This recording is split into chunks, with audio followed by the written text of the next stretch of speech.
რადიო აჯარა წარმოგიდგენთ. აჯარაში მოქმედი არასამთავრობო ორგანიზაციების ერთობლივ პროექტს საზოგადოების ხმა. დემოკრატიის განვითარება, ადამიანის უფლებების დაცვა, არჩევნები, გარემოს დაცვა, სამოქალაქო ჩართულობის განვითარება. ყოველ 4 შაბათს 19 საათზე რადიო აჯარის პირდაპირ ეთერში FM 104.5-ზე გადაცემა საზოგადოების ხმა. FM 104.5. ეთერშია გადაცემა საზოგადოების ხმა. საღამოშიდობის რადიო მსმენელებო. დღეს 4 შაბათია და უკვე ტრადიციულად 19 საათიდან 40 წუთის განმავლობაში დიაპაზონზე FM 104.5 ეთერშია არასამთავრობო ორგანიზაციების ერთობლივი პროექტის საზოგადოების ხმა. ამ საღამოს ეთერში თქვენთვის იმუშავებენ საქართველოს ახალგაზრდა იურისტთა ასოციაციის აჯარის ფილიალის წარმომადგენელი ნინო დალაშვილი და ხმის ოპერატორი კეთი ნაცვლიშვილი.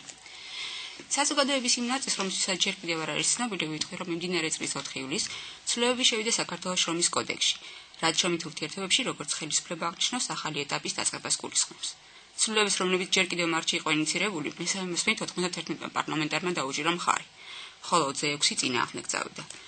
ამ პერიოდის განმავლობაში საქართველოს შრომის კოდექსის ავკარგიანობაზე ბევრი იწერებოდა.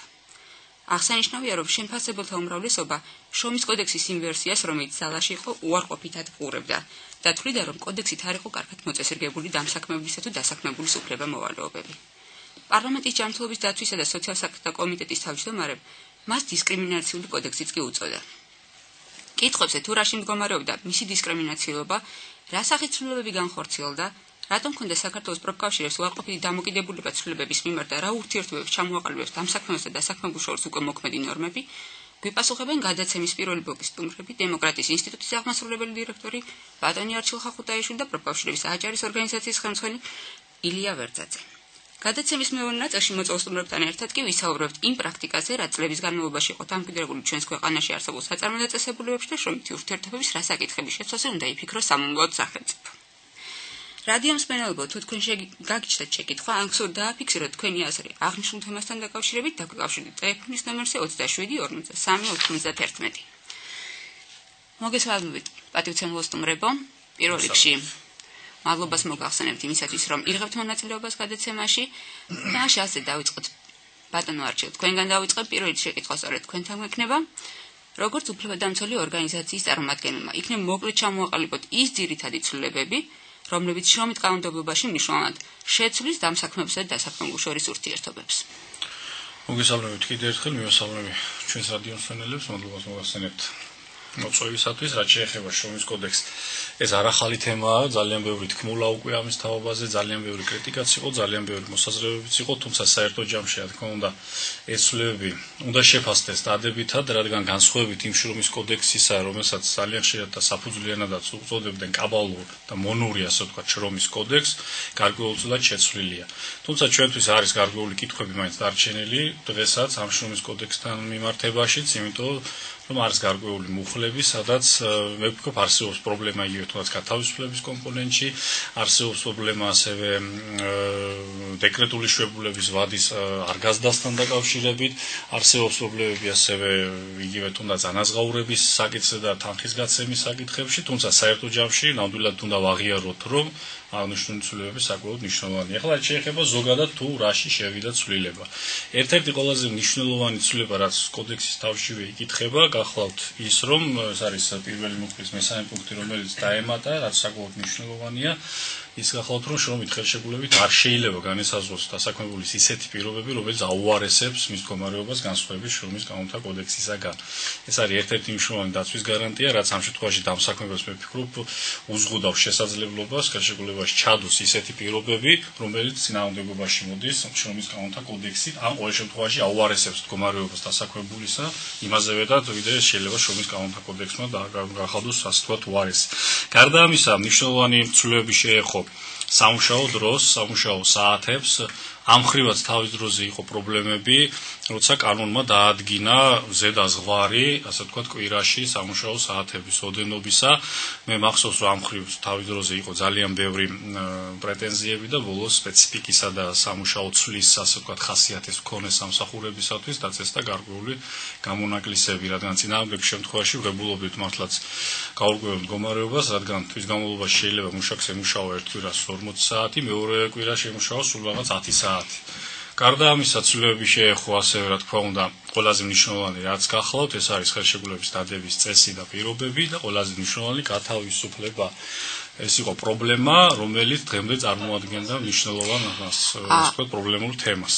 ეს მოკლედ ასე ვთქვათ ის მნიშვნელოვანი და კიდევ ერთი მთავარი შრომის ინსპექცია საქართველოში დღემდე არ არსებობდა განსხვავებით სხვა ევროპული ქვეყნებისაგან და შეიქმნა ახალი ინსტიტუტი, რომელმაც ფიქრობ უნდა ჩაანაცვლოს ეს გარკვეულწილად ეს ინსტიტუტი და დაიცვას. ძალიან კარგი. ანუ რამდენადაც გასაგებია უკვე თქვენ დადებითად აფასებთ იმ ცვლილებებს, რომელიც შევიდა. უბრალოდ ერთი რაღაცის დაზუსტება მაინტერესებს.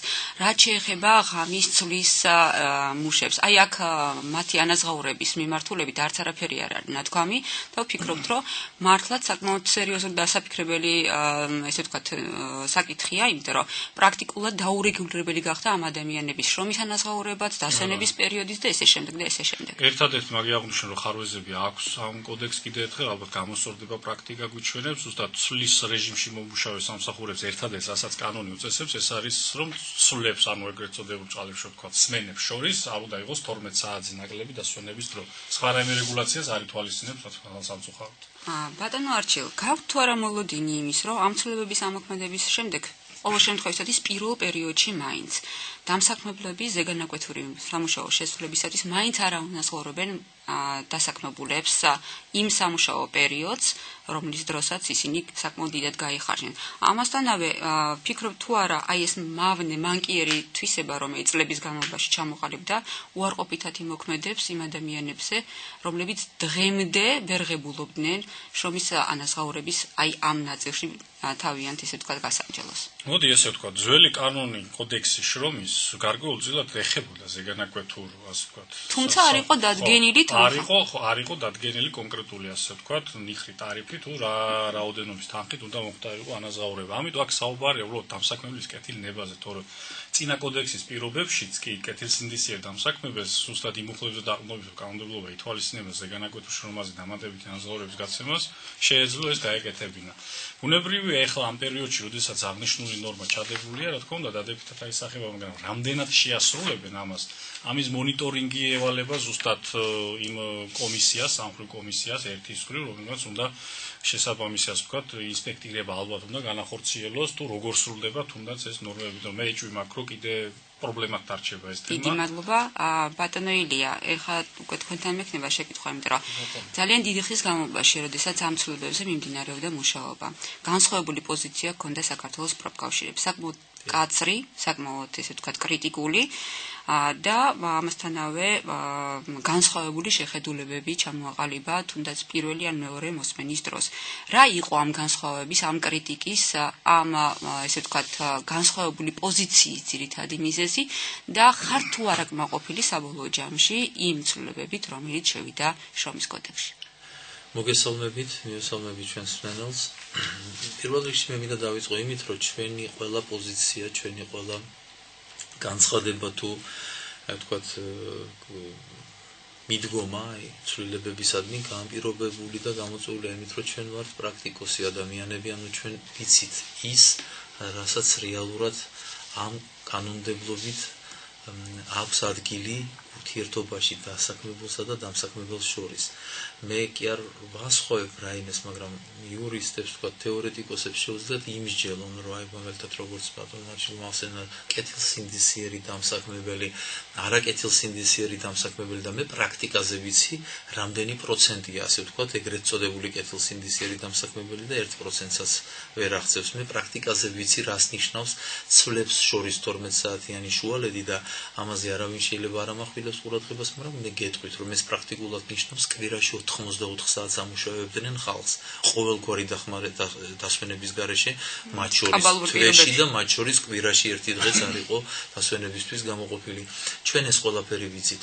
რა თქმა უნდა, საუბარი იმაზე, რომ აი ცვლილებები კარგია, ცუდია, ხომ არ არის ცუდი, გასაგებია იმდენად უბსკრულში იყო შრომის კანონმდებლობა წინა ხელისუფლების დროს 2006 წლიდან კერძოდ, რომ ნებისმიერი ზემოთ ამოსული თქვათ ნაბიჯი, რა თქმა უნდა, შეიძლება ჩაითვალოს წინ გადადგმულ ნაბიჯად და რა თქმა უნდა არის გაუმჯობესება, მაგრამ როგორც თქვათ პრეტენზიები დაგრჩათ თქვენს ასე თქვათ ან რაში მდგომარეობსო, აუარებელი საკითხია კიდე მოსაგვარებელი და საქმე იმაშია, რომ პირველ რიგში ეს საკითხები რატო დადგა დღის წესრიგში, იმიტომ რომ ეს იყო ფაქტურად ამაზრზენი საკითხები, ეს იყო განთავისუფლება ყოველგვარი მიზეზის გარეშე, ეს იყო სამუშაო დრო. და ბიზნეს სექტორის ინტერესების გათვალისწინება. პირველი მოთხოვნა ევროპული სტრუქტურებიდან წამოსული, რომელიც აუცილებლად უნდა დაკმაყოფილიყო, ეს არის მინიმალური სტანდარტი ქვეყნისათვის იმაზე, რომ მასთან იყოს საუბარი როგორც ნორმალურ ქვეყანასთან. ძალიან ბევრი საკითხია სხვა ისეთი, იგივე ღამის მუშაობა, თქვენ იცით რომ ჩვენი კანონით დღესაც სამწუხაროდ რას წინააღმდეგი რისიც ვართ, ჯამურად ითვლება ეს ეგანაკვეთური. აი ეს არის პრობლემა, ეს იძლევა მერე ცუდი ინტერპრეტაციისა, კვირაში გითვლის დამსაქმებელი შენ იმ 40 საათს ან 48-ს, ესეც მაგარი, ვიცი, გაუქებარი რამე ჩაწერეს, სპეციალური რეჟიმი, რომელიც ვიღაცამ უნდა დაადგინოს, მე უტრირებულად ვლაპარაკობ, გასაგებია ვინც მთავრობამ და ასე შემდეგ, მაგრამ ეს არის მაინც დისკრიმინაციის რაღაც ფორმა. ძალიან კარგი, აი სწორედ მაგეთკენ მივიდივართ. ბატონო ილია, მე შემთხვევით არ მიხსენებია დამსაქმებელთა ინტერესები. ვიცით ყველამ, რომ წინა კოდექსი დამსაქმებელთა ინტერესებს უფრო ითვალისწინებდა, ვიდრე დასაქმებულთა. აი ამ ცვლილებებს ზოგადად მოყვა საუბარი იმასთან დაკავშირებით, რომ შესაძლებელია ახალმა შრომითმა კოდექსმა საქართველოში უცხოური ინვესტიციების მოზიდვა შეაჩეროს. რას ფიქრობთ ამაზე? რამდენად შესაძლებელია აღარ გახდეს მიმზიდველი შრომითი ბაზარი, როგორც საქართველოში გვაქვს განაზღაურების თვალსაზრისით, რაც აქამდე იყო. შევეცდები რომ ამომწურავად გავმართო. საქმე რაშია ჯერ ერთი იმ შრომით კანონმდებლობის პირობაში, რომელიც იყო ულტრალიბერტარიანული, სერიოზული ინვესტიციები ქვეყანაში არ შემოსულა. ანუ ის რომ კოდექს შემოყავს ინვესტიცია, ეს აბსურდია, მცდარია ჩანასახშივე. მეორე, აი ამ ცვლილებებით, რაც დღემდე განხორციელებულია, ნინო, წარმოიდგინე, არის მხოლოდ, აი წარმოიდგინე თქვენ, იყო რა უპირობოდ ქონდა უფლება დამსაქმებელს ყოველგვარი ახსნა განმარტების გარეშე კაცი გაეგდოს სამსახურიდან. დღეს გაწერილია, რის გამო შეიძლება გაუშვას. ანუ წერია, რომ იქ ან კვალიფიკაცია, ან დარღვევა, ანუ შეიზღუდა, არანაირი მისი უფლება არ დარღვეულა. პრინციპში ჩამოთვლილია ყველა ის შესაძლო, რა თქმა უნდა, ყველა შესაძლო კრიტერიუმი, რის საფუძველზეც თავისუფლად, აბა იმის გარდა, როგორც მე ჩემი ოპონენტები მეუბნებიან, კი ბატონო და იქნებ ისე მინდა ანუ ისინი იბრძოდნენ მთელი ამ ხნის განმავლობაში იმ უფლებისთვის, რომ უაპელაციოთ და განმარტების გარეშე გაეგდო კაცი სამსახურიდან. ამისთვის იბრძოდნენ და ამისთვის დემაგოგიაშიც გადადიოდნენ, თორე არანაირად ეს ხელშეკრულება არ არის დასაქმებულის სასარგებლოდ. ეს ხელშეკრულება ისევ დამსაქმებელის სასარგებლოდაა. თქვენ წარმოიდგინეთ, იქ განსაკუთრებული პირობების დადგენის შემთხვევაში ერთი და იგივე სპეციფიური სამუშაოს დროს 1.48 იმუშავებს, 1.40 ზეგანაკვეთს ვერ მიიღებს. რატომ? იქ არ არის საუბარი იმაზე, რომ ძიმე და მავნე 15 დღეს ვითხოვდით, ხო? პროექტში დამატებით ჩვეულებას, ანაზღაურებაც. იდავეს 5 დღე მოითხოვეს და ბოლოს შევთანხმდით 10-ზე. ესე იგი, იმ 5 დღესაც არ იმეტებენ იმ ადამიანებისთვის, ვინცი ჯანმრთელობაც ყოველდღე უარესდება სამუშაოდან გამომდინარე. აი ეს არის რეალობა და აი ამ კოდექსით ჯერ კიდე ბევრი რამ ქალთა შრომაზეა საუბარი, იმ მავნე და მძიმე ინსპექტირებაზეა საუბარი, ბევრი რამ არის გასაკეთებელი და ჩვენ ბუნებრივია ვერ ვიქნებით კმაყოფილები და ვიმუშავებთ მუდმივად მთავრობასთან, ჩვენ ამ მთავრობის განწყობას რა თქმა უნდა მივესალმებით, რომ რაც მთავარია ნაწილი მათგანი მაინც მოწადინებულია ნორმალური დიალოგისაკენ და სამხრივი კომისია და ამისი კანონის დონეზე აყვანა, ეს ძალიან დიდ რამეს ნიშნავს და ჩვენ ძალისხმევას არ დავაკლებთ, რომ ჩვენ დასაქმებულები. დიდი მადლობა. სანამ მეორე კითხვას დავსვავ, მსმენელს შევახსენებ, რომ თუ მათთვის საინტერესო თემაზე მიმდინარეობს გადაცემა, შეუძლია დავრეკდნენ პირდაპირ ეთერში ნომერზე 27 და დაუსვან კითხვები ან გამოვხატონ თავისი მოსაზრება. ბატონო არჩილ, როგორ ფიქრობთ, ამ ცვლილებებით არის თუ არა დაცული იმ ადამიანთა უფლებები, რომლებიც სამუშაოს ეძებენ? რომლებიც სამუშაოს ეძებენ? ჯერ კიდევ დასაქმებულები არ არიან. საინტერესო კითხვა. მე როცა ახალ კოდექსს ვკითხულობ, მიჩნდება ნამდვილად ისეთი შეგრძნება, რომ ეს უფრო მაინც უკვე დასაქმებულის ინტერესებზე ორიენტირებული კოდექსია, რომელსაც უფრო მეტი გარანტია შეუქმნეს იმისათვის, რომ ადვილად ვერ გაათავისუფლოს სამსახურიდან. თუმცა დავამატებ, ერთ-ერთი პლუსი ამ კოდექსისა გახლავთ ზუსტად აი წინასახელშეკრულებო ვალდებულებების გათვალისწინება კოდექსით, რაც ადრე არ იყო ძალიან ვიწროთ ასე ვთქვათ, იქ რაღაც პირობების გაცნობა და ასე შემდეგ. თუმცა ეხლანდელი კანონმდებლობით ანუ თქვენ გულისხმობთ დისკრიმინაციის გამორიცხვის შესაძლებლობას. სახელშეკრულებულ ურთიერთობებში, კი ბატონო, და პლუს ამას იქ პირობების გაცნობა, იქ ხელშეკრულების ვადა, დასაქმება, ხელფასი და ასე შემდეგ. რაც შეეხება ახლა უშუალოდ ვისაც სურს სამუშაოს ძიება, მე ვფიქრობ, ეს კოდექსი უფრო მეტად გაზრდის უმუშევრობის დონეს და გეტყვით რატო. მაგალითად, იგივე შრომითი ურთიერთობის შეჩერების შემთხვევებში, მაგალითად, თუ ადამიანი მიდის სარეზერვო სამსახურში, დამსაქმებელი ვალდებულია შეუნარჩუნოს ხელფასი და დაელოდოს როდის დაბრუნდება. მე ავტომატურად მიჩნდება კითხვა, რომ ასეთ შემთხვევაში სამსახურში არ აიყვანს ორგანიზაცია იმ თანამშრომლებს, რომელსაც არ აქვს გავლილი სარეზერვო სამსახური იმის შიშით, რომ მოუწიოს და კიდე წავიდეს დრო უნდა დაკარგოს, კიდე ხელფასი უნდა უხადოს და იქიდან დაბრუნებული შეესაბამება თუ არა კიდე მის კვალიფიკაციას, ესეც საკითხავი იქნება. მეორე მომენტია მაგალითად იგივე კვალიფიკაციის შეფასება, რომელიც ძალიან ხშირად ხდება ხოლმე დავის საგანი. ეს კოდექსი საერთოდ არ განსაზღვრავს, როგორ უნდა მოხდეს შეფასება კვალიფიკაციის. მე და ბატონმა ილიამ შეიძლება აგურის აგურზე თქვა დაშენება სხვანაირი კვალიფიკაცია და სხვანაირი თვალით შევაფასოთ ეს უკვე დამსაქმებელს კიდე ერთხელ აძლევს საშუალებას მანევრირების, ასე რომ მე ნამდვილად ვერ დავეთანხმები დამსაქმებელთა მხარდამჭერებს, რომლებიც იძახიან რომ არიქა რაც უდღეში ვართო. ეს რაც კოდექსში ახლა დევს, მე ვიტყოდი ეს არის ფუნდამენტური შრომითი უფლებების გაწერა კანონში. და ფუნდამენტური ეს იმას ნიშნავს, რომ კიდე საჭიროებს დაშენებას და დაკონკრეტებას და მთელი ამ სისტემის აწყობას. ძალიან კარგი. როგორ ფიქრობთ, ეს ცვლილებები საბოლოო ჯამში გამოიწვევს თუ არა შრომითი დავების შემცირებას პროცენტულად საქართველოში? ფიქრობ გაზრდის. გაზრდის. არ დავასაბუთო? კი ბატონო გისმენთ. იმიტომ რომ დამსაქმებლების პრაქტიკა რასაც წლები აკეთებენ ძალიან ცუდად და ძნელად თუ შეეგუებიან შეცვლას ამ წესებისა, რაც გამოიწვევს იმას, რომ კანონის მიხედვით ძალიან ბევრი დასაქმებული უკვე ახალი კანონის ძალით დაიწყებს დავას სასამართლოში. უფრო გაზრდის მე ვფიქრობ.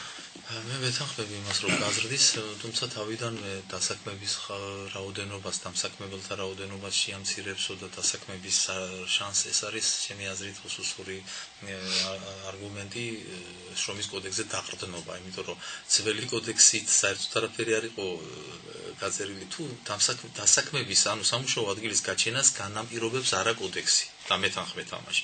ეს უნდა გაჩნდეს სამუშაო ადგილი. სამუშაო ადგილი რო გაჩნდება და მოთხოვნა რო იქნება 10 მუშაზე, ის 10 მუშას აიყვანს. შეიძლება შრომის კოდექსმა 10 მუშა ერთ დღეში აყვანინოს, ან 5 დღე აფიქროს, ხო? თქვათ.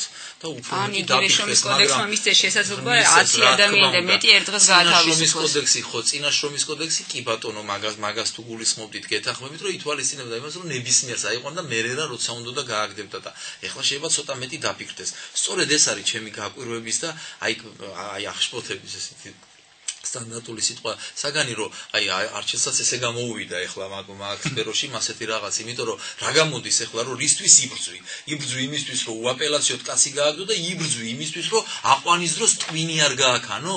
რაზეა საუბარი? შენ რატო უნდა შეფერხდეს? შენ თუ გჭირდება 10 მუშა, აიყვანო უნდა 10 მუშა.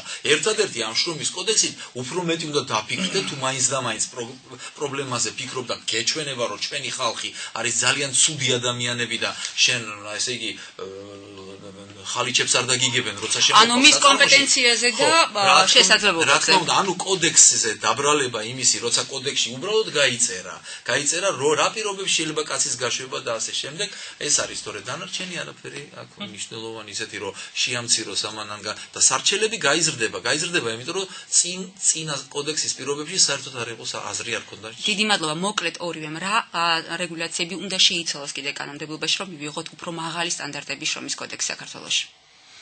მოკლედ ორი სიტყვით თუ შეიძლება. კი ბატონო, პირველ რიგში გეტყვით რომ ამ შემთხვევაში რეგულაციები უნდა შეეხოს უფლებების დაცვის მონიტორინგს. მე ვერ ვხედავ კანონის აზრს თუ არ მოხდება მისი მონიტორინგი დაცვის. ანუ და შრომის ინსპექცია თუ რაღაც სხვა ფორმით უნდა არსებობდეს ესეთი აუცილებლად უნდა გაიზარდოს დიაპაზონი, უნდა მოიცვას ამან ქალთა შრომა, უნდა მოიცვას სხვადასხვა სოციალური ფენების შრომის მათი გარანტიები და ასე შემდეგ და უნდა დაწვრილებული და განმარტებული კითხვის ნიშნები კოდექსში არ უნდა რჩებოდეს. უნდა იყოს განმარტებული რა ქმედებისთვის რა შედეგები შეიძლება დადგეს. ისეთი სოციალისტების დროს იყო ისე ბატონო. ძალიან კარგია სოციალისტების დროს რაც იყო, ნამდვილად კარგია და მისასალმებელია და ევროპა გვაჩვენებს ჩვენ რომ სოციალიზმის არის მომავალი და ხალხზე ორიენტირებული არც ერთი მემარჯვენე არ მეგულება მე დღეს, რომელიც თავის პროგრამაში სოციალურ საკითხს წინა პლანზე არწევს. რატო აკეთებს ამას?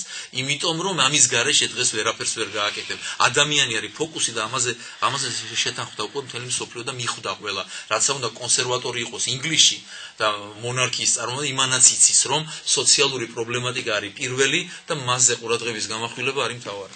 ნუ ამერიკის სამრეწველო პალატა და გვაუწყდება, რომელსაც დლომისვილი მიუძღვის ამ შედეგში. თუმცა ჯობს, რომ როგორც ერთი ისე მეორე სახელმწიფოს მაგალითებზე არ ვიმსჯელოთ, არამედ ამოვიდეთ ქართული რეალობიდან, შევქმნათ ქართული შრომის კოდექსი ისევ საქართველოს მოქალაქეებისთვის და არ იყოს პრობლემატური შემდგომში ისეთი საკითხებზე საუბარი, რომელზეც დღეს ჩვენ საუბრობთ. დიდი მადლობა ბატონო არჩილ, ბატონო ილია სტუმრობისათვის. გმადლობთ. ეთერში რამდენიმე წუთის შემდეგ დაუბრუნდებით, რის შემდგომაც სტუდიაში შრომით საკითხებზე სასაუბროდ შემოგვიერთებიან ბიოპლუსის იურისტი სულხან ფალავანდიშვილი და საერთაშორისო გამჭირვება საქართველოს ბათუმის ორგანიზაციის წარმომადგენელი გვანცა დავითაშვილი. დაგველოდეთ. პოლიტიკური წარსული, აწმყო და მომავალი, მიმოხილვა, ანალიტიკა, ექსპერტების შეფასებები აჭარის რადიოს ეთერში. ყოველ სამშაბათსა და შაბათს 19 საათზე ტატო ცეცხლაძის საავტორო პოლიტიკურ-ანალიტიკური გადაცემა ინდიკატორი.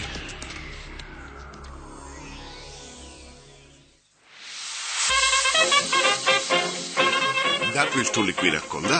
ესე იგი, კარგი დასვენება გჭირდება. მომართე რადიო მიმღები 105-ზე და შეიქმენი ვიკენდისთვის შესაფერისი განწყობა. დილიდან. ყოველ შაბათ კვირას 10-დან 12 საათამდე. გადაცემაში ვიკენდის დილა. ჯაზის საათი. გაიგეთ ყველაფერი ჯაზზე. მოусმინეთ ლეგენდარული და თანამედროვე შემსრულებლების იმპროვიზაციებს ცნობილ თემებზე. რადიო აჭარის ღამის ეთერში ყოველ ხუთშაბათს 22 საათზე. გადაცემა ჯაზის საათი. ყოველ ორშაბათს, ოთხშაბათსა და პარასკევს 17 საათსა და 10 წუთზე. გადაცემა კომპეტენტური პასუხისღია ეთერში მოწვეულ სტუმრებთან ერთად გაიმართება დისკუსია კვირის მნიშვნელოვან თემებზე. მოусმინეთ, ჩაერთეთ დებატებში და მიიღეთ პასუხი თქვენთვის საინტერესო კითხვებზე. კარგი მუსიკა, საინტერესო სტუმრები მათთვის უჩვეულო ამპლუაში. ალა ბათუმურად და რაც მთავარია, მხოლოდ პოზიტივი. ერთი სიტყვით, შემოგვია. ყოველ ოთხშაბათს თვარის კლუბი ისევ ღიაა შენთვის FM 104.5-ზე.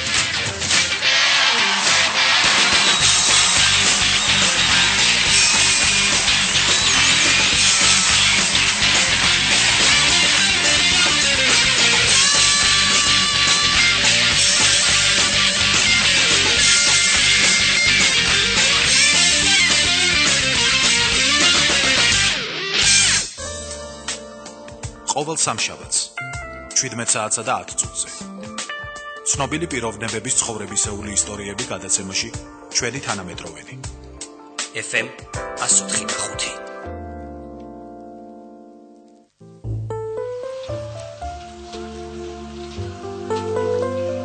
საათის ბოლოს ქართული რეტრო FM 104.5-ზე. ქართული რეტრო FM 104.5-ზე. პოეზია. თანამედროვე პოეტების ლექსები ტალღაზე FM 104.5. ყოველ დღე რადიო აჭარის ეთერში პოეზია უპირველეს ყოვლისა.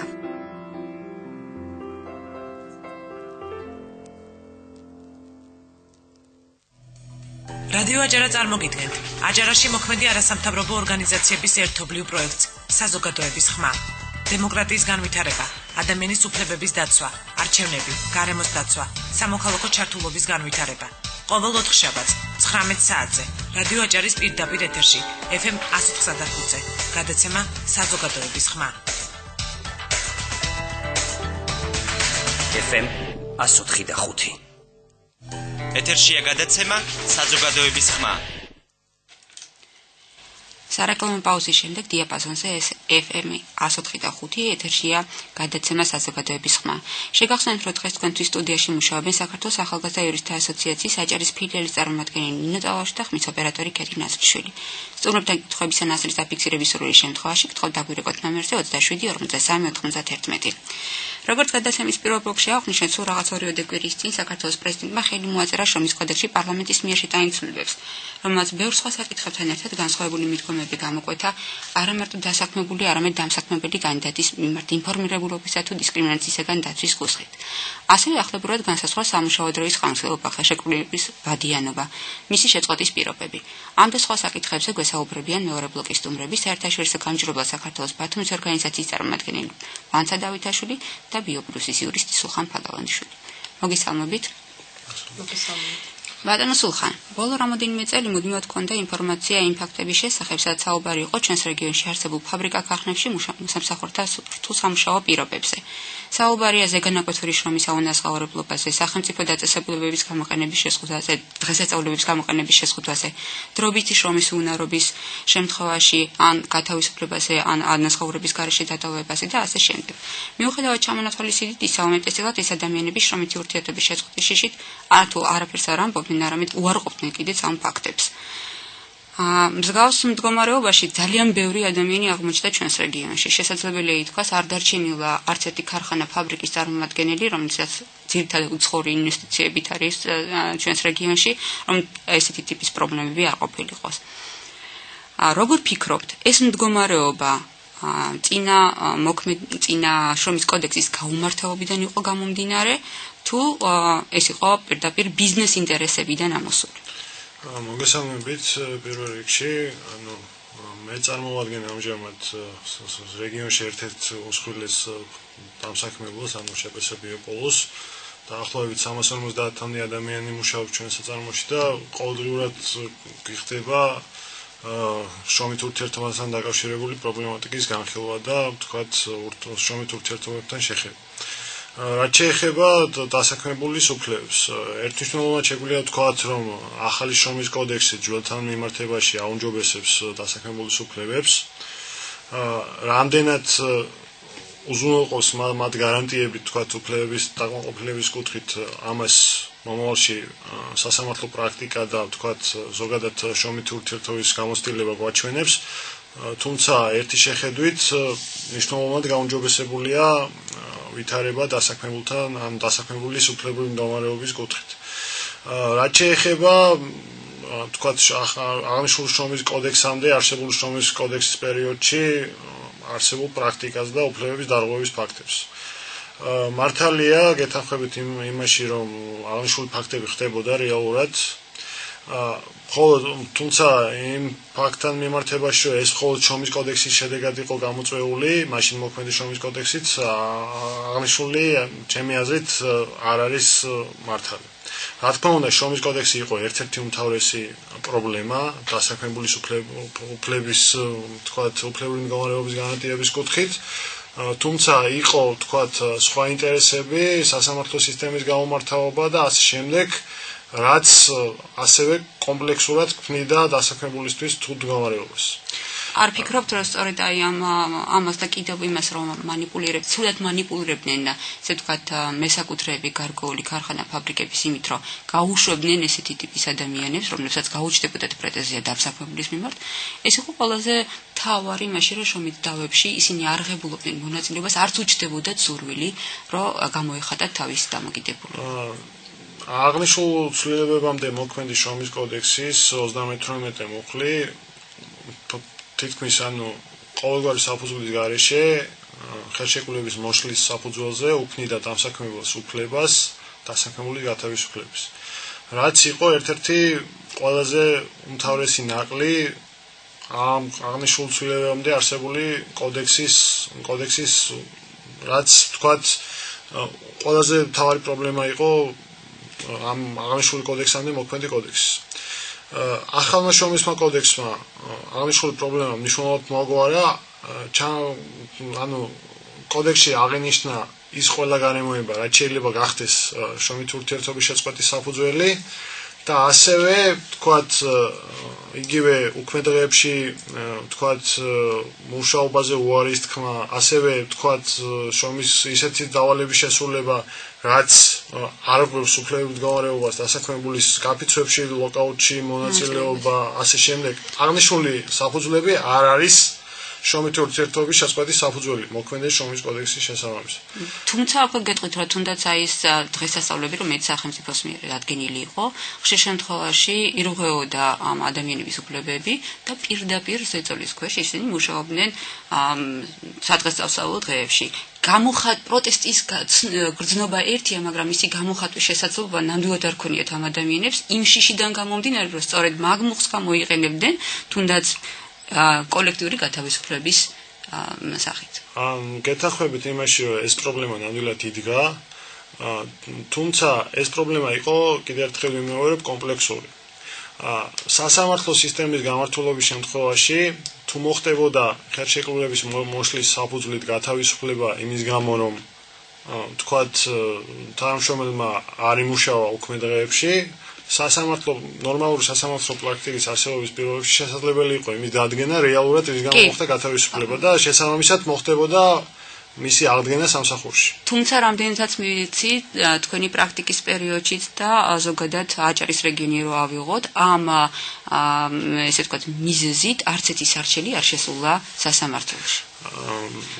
ანუ რაღაც დონეზე საქართველოს მასშტაბით ეხლა აჭარის რეგიონის პრაქტიკას გეთანხმებით, რომ თქვათ ძალიან ნაკლებად საჯარო სამსახურთან მიმართებაში იყო საჯარო სამსახურთან მიმართებაში არ აქვს საუბარი ამ შემთხვევაში. კერძო დამსახურებელთან მიმართებაში შრომითი დავები სამსახურში გათავისუფლების კანონიერებასთან დაკავშირებით ძალიან ნაკლებად პრაქტიკულად არსებობს.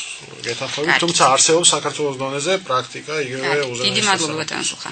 ქალბატონო განცა, რამდენადაც ვიცით, თქვენი ორგანიზაცია მთელი იმ პერიოდის განმავლობაში, როდესაც მიმდინარეობდა ცვლილებებზე მუშაობა, რეკომენდაციებით შეიმუშავეთ და ამ რეკომენდაციების, ესე ვთქვათ, გასაჯაროებაც მოახერხეთ.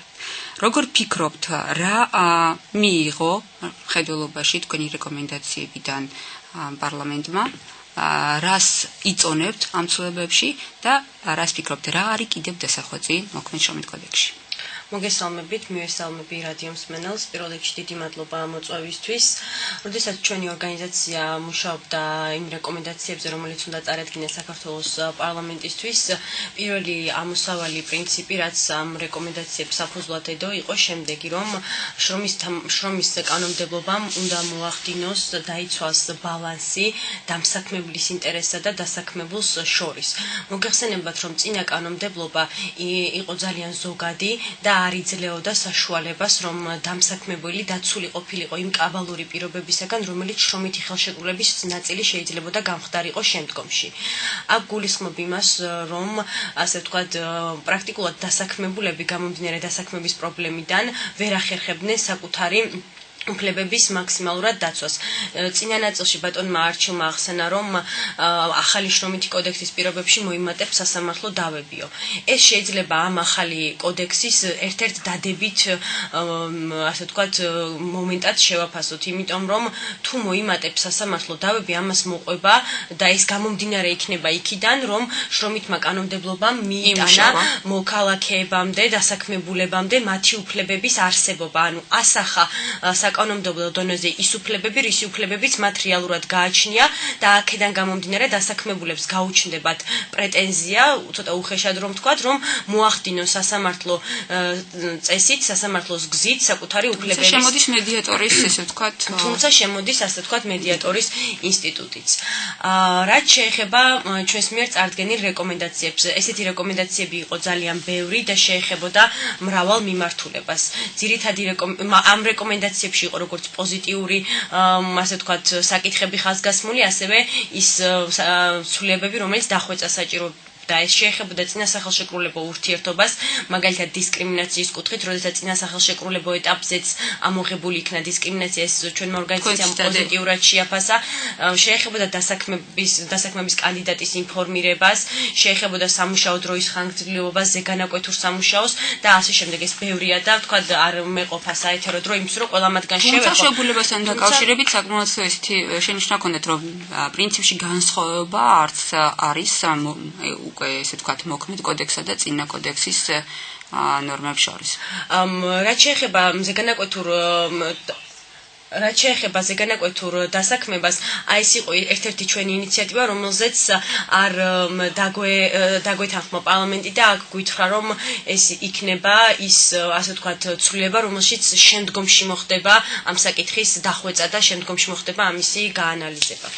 განსა მე კითხვას დავსიწევ, ან თუ იქნა რომელიმე რეკომენდაცია გათვალისწინებული? კი, იყო ასეთი რეკომენდაციები, რომლებიც გაითვალისწინეს, მაგალითად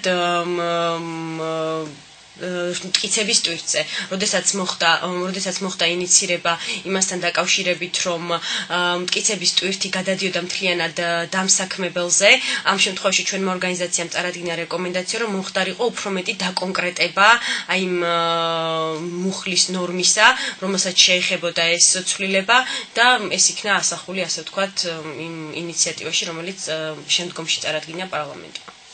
აი შრომიდან დაკავშირებით ახსენეთ, რომ კიდე თუ შეიძლება ერთ დავამატებ წინა კითხვასთან მიმართებაში, გაერთიანებებზე იყო საუბარი, ერთ-ერთ მუხლში, სადაც საუბარი იყო არა მარტო პროფესიულ გაერთიანებებზე, რაც გამორიცხავდა იმის შესაძლებლობას, რომ სხვა ტიპის, მაგალითად არაპროფესიული გაერთიანების შემთხვევაში ესარგებლა ამ მუხლით დასაქმებულს და ეს მუხლი გასწორდა და ჩაიდო, რომ ეს განიმარტოს ILO-ს მიხედვით, როგორც არის განმარტებული გაერთიანება. შესაბამისად, უფრო მეტად ევროპული სტანდარტი და დასავლური სტანდარტი იქნა აღებული ამ საკანონმდებლო ინიციატივაში. მე გავაგრძელებ კითხვას, რაც დავიწყე. თქვენ ახსენეთ, რომ განსხვავებით, თქვათ, ბატონი ილიასაგან და ბატონი არჩილისაგან სხვა შეხედულება გაქვთ, თქვათ, დავების პროცენტულ ოდენობაზე გაზრდის და ეს გაზრდა ამოვა იქიდან, რომ მოქალაქეებს ექნებათ სრული გარანტია უკვე იმისა, რომ თავიანთი შრომითი უფლებები დაცული იქნება. მაგრამ მე კითხვა მიჩნდება უკვე კოლექტიურ დათხოვნაზე. აქაც საკმაოდ მკაცრი იყო, რამდენადაც მე მახსოვს, როგორც TI, ისე პროფკავშირები, იმიტომ რომ კოლექტიური დათხოვნის ცნებაში პირდაპირ წერია, რომ კოლექტიური დათხოვნა დაგექმება დათხოვნის ის ფორმა, როდესაც 10 და მეტი ადამიანი გათავისუფლდება ერთდროულად. შესაძლებელია თუ არა ერთდროულად, აი ეს ტერმინი იყო ძალიან უცნაური, რომლის განმარტებასაც თქვენ ითხოვდით, იმიტომ რომ თუ მოხდა მაგალითად 9 ადამიანის განთავისუფლება, ხოლო შემდგომში მოხდა დროის მცირე მონაკვეთის შემდეგ 18 ადამიანის განთავისუფლება, ეს ჩაითვლება თუ არა ერთდროულ განთავისუფლებად, უფრო მეტად არის ეს ნორმა დასახვეწი და გასამარტი იმ კუთხით, რომ განისაზღვროს რას ნიშნავს ერთდროული დათხოვნა, იმიტომ რომ ამ შემთხვევაში დამსაქმებელმა შეიძლება ამ კონკრეტული სიტყვის ინტერპრეტაცია მოახდინოს ისე, რომ ეს არ განიმარტოს დასაქმებულის ინტერესის შესაბამისად და ამ ნორმის მიზანი სწორედ დასაქმებულის ინტერესის დაცვა არის. საკმაოდ დიდი რისკია იმისა, რომ დამსაქმებელი საკმაოდ მსხვილი ქარხნები და ფაბრიკები სწორედ აი ამ ფორმას მიმართავენ გათავისუფლებისას და არა ვთქვათ ისეთ დასაბუთებულ და ინდივიდუალურ ესე ვთქვათ გათავისუფლებას, რომლის დროსაც სკრუპულოზურად უნდა იყოს გაწერილი ის მიზეზები, რის გამოც თავისუფლდება ადამიანი დაკავებული თანამდებობით. კი ბატონო, როგორც წესი ამაზე პარლამენტის პოზიცია იყო შემდეგი, რომ ეს არის საკითხები, რომელსაც გამოასწორებს პრაქტიკა და დახვეწავს პრაქტიკა. პოზიცია ასეთი იყო. დიდი მადლობა ბატონო სულხან. რამდენად არის დაცული ქალის შრომა მოქმედ კანონმდებლობაში? ქალის შრომასთან დაკავშირებით, თქვათ, წინა აღნიშნულ კოდექსამდე არსებული შრომის კოდექსიც ითვალისწინებდა რაღაც გარანტიებს ქალის შრომასთან დაკავშირებით, თუმცა ქალის და უფრო ორსულის შრომასთან დაკავშირებით, თქვათ, გარანტიებს, თუმცა მოქმედი შრომის კოდექსი შესაბამისად უფრო მეტ გარანტიას ქმნის კონკრეტულად ქალის არასრულკლონების და თქვათ განსაკუთრებული თქვათ ჯგუფების მიმართ, რომელიც შეიძლება რომელთა მუშაობამაც შეიძლება მათ ჯანმრთელობას მიაყენოს საფრთხე. წინა მოქმედი შრომის კოდექსის მიხედვით დაიყო კონკრეტულ საათობრივი ზღვარი კონკრეტული თქვათ ინტერესთა ჯგუფების მიმართ. მაგალითად, ჩვეულებრივი მუშაკებისთვის ჩვეულებრივი მუშაკებისთვის 40 საათია ყოველკვირეული სამუშაო დრო, 36 არასრულყოფნებისთვის და ასე შემდეგ. ძალიან კარგი, მე უბრალოდ კითხვა ქალებთან დაკავშირებით და ისეთ კარგია რომ დააკონკრეტეთ. და ბოლოს კითხვა, რომელიცაც ორივე გასცემთ ალბათ პასუხს, როგორ აფასებთ საერთო ჯამში ამ ცვლილებებს? მოხდა თუ არა ამ შრომითი კოდექსით იმ უფლებების ესე ვთქვათ გაზრდა, რომელიც ნაკლული იყო წინა შრომითი კოდექსის შემთხვევაში. და რა უნდა გააკეთოს, რაზე უნდა გააკეთოს აქცენტირება სამომავლოდ სახელმწიფომ, რომ მივიღოთ უფრო კარგი, მაღალი სტანდარტების კოდექსი. დიდი მადლობა ესეთი საინტერესო რთული შეკითხვისთვის, თუმცა ვეცდები რომ მცირე დროში გაგცეთ პასუხი. პირველ რიგში ეს კოდექსი არის უფრო მეტად დეტალური და გაწერილი ვიდრე იყო წინა კოდექსი და შესაბამისად იძლევა უფრო მეტად დასაქმებული პირების დაცვის შესაძლებლობას და სამართლებრივ საფუძვლებს.